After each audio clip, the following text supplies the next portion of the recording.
خواتین و حضرات کی خدمت میں السلام علیکم۔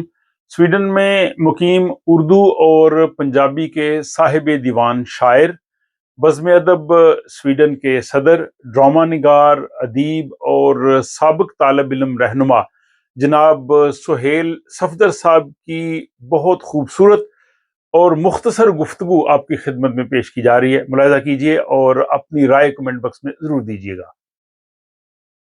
بسم اللہ الرحمن الرحیم۔ بہت شکریہ گزار، بہت شکریہ آپ کو، بہت بہت مبارکباد۔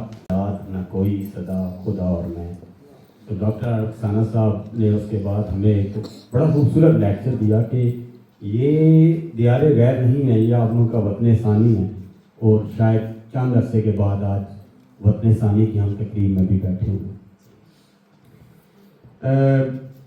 انتہائی خوبصورت انسان، بہت قابل فخر دوست ہیں، سویڈن میں علم و ادب کا ایک جلتا ہوا چراغ ہیں۔ بہت زیادہ آپ نے لکھاری، کہانی نویس، کالم نویس دیکھے ہوں گے، مگر ایک خوبصورت چیز جو آپ نے لوگوں میں نہیں دیکھی ہوگی وہ تحقیق، حقائق اور تاریخ کو صحیح معنوں میں پیش کرنا، وہ آپ لوگوں نے نہیں دیکھا ہوگا۔ ڈاکٹر افسانہ صاحب یہ تینوں چیزیں اپنی تحریروں میں ساتھ لے کے چلتے ہیں۔ یہی وجہ ہے کہ ان کی تحریریں باقی عام کالم نویسوں سے مختلف ہوتی، اور میرے جیسا بندہ جو ہے وہ، جو کہ ہم آج کے دور کے ہیں، ہم ہمیشہ حقائق پہ مبنی ہی تحریروں کو پسند کرتے ہیں۔ زیادہ تر لوگ اپنی آراء دیتے ہیں، لیکن ڈاکٹر صاحب علم، تحقیق اور تاریخ کو بنیاد بنا کے لکھتے ہیں۔ وطن ثانی کے بارے میں ہی میں بات کروں گا، اور ڈاکٹر صاحب کے بارے میں ہی گزارشات عرض کروں گا کہ میں نے ایک شعر ڈاکٹر صاحب کے بارے میں ہی لکھا تھا، ان کو یاد نہیں ہوگا، ان کی کسی کتاب کی تقریب میں میں نے ان کو ڈیڈیکیٹ کیا تھا کہ وہ اور ہوں گے بلندی کا دل میں ڈر رکھتے ہیں، میرے تو لفظ پرندوں کی طرح پر رکھتے ہیں۔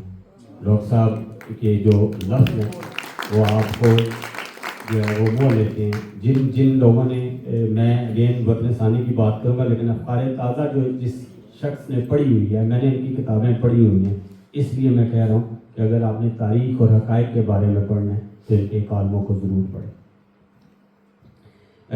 وطن ثانی تاریخی مضامین کے پس منظر سے بھری ہوئی ایک کتاب ہے۔ اس کے اندر بے شمار ایسے مضامین ہیں جو آپ کو اور اس نسل کو ان کو پڑھنا چاہیے، جن میں سے ایک سویڈن میں اسلام کی تاریخ ان کا بڑا خوبصورت ہے، بڑی تحقیق سے لکھا ہوا وہ مضمون ہے۔ پھر اگر آپ مزید آگے چلیں تو وہ کہتے ہیں نا کہ ہر کامیاب شخص کے پیچھے خاتون کا ہاتھ ہوتا ہے، تو ڈاکٹر صاحب کی ایک جو وہ میرے ساتھ ساتھ ہیں، ایک انتہائی خوبصورت مضمون ہے۔ ڈاکٹر صاحب ایک چند شعروں میں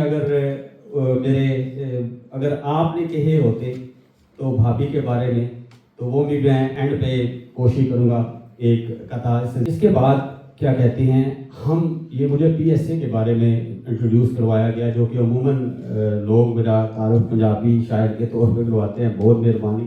ڈاکٹر صاحب نے ہمیشہ ہمیں محبت دی۔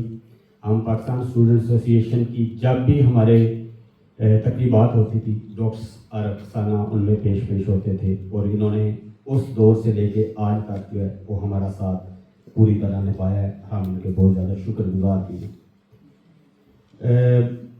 اس کے بعد اس کتاب کے اندر جو پاکستان میں رہنے والے لوگ ہیں، آپ کو پتہ ہونا چاہیے، دو مضامین جو ہیں وہ ایسے ہیں جس کے اندر آپ پڑھیں گے تو پتہ چلے گا کہ سویڈن میں ایڈمیشن کیسے لینا ہے۔ ڈاکٹر صاحب نے بڑی تفصیلی اس کتاب کے اندر وہ بھی طریقے بتائے ہوئے ہیں۔ اس سے آپ اندازہ لگائیں کہ آپ لاکھوں کروڑوں روپیہ آپ بچا سکتے ہیں اگر آپ اس کتاب کو پڑھیں گے تو۔ آخری چیز ڈاکٹر صاحب وہ میرے ساتھ ساتھ ہیں، آپ کی طرف سے آپ اگر لکھتے بھابھی کے لیے تو کیسے لکھتے کہ اگر یہ مجھ سے پوچھے بتاؤ یہ کہکشاں کیا ہے، بتاؤ یہ ستارے کیا ہیں، یہ روشنی کیا ہے، بلا تکلف جو نام لوں گا تمہارا ہوگا۔ کوئی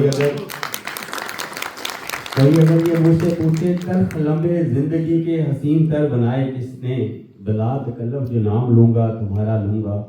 کوئی اگر یہ مجھ سے پوچھے وفا کیا ہے، سکون کیا ہے، محبتوں کا جنون کیا ہے، بلا تکلف جو نام لوں گا تمہارا لوں گا۔ نظم لمبی ہے لیکن بہت شکریہ ڈاکٹر صاحب، ایک دفعہ بہت مبارکباد۔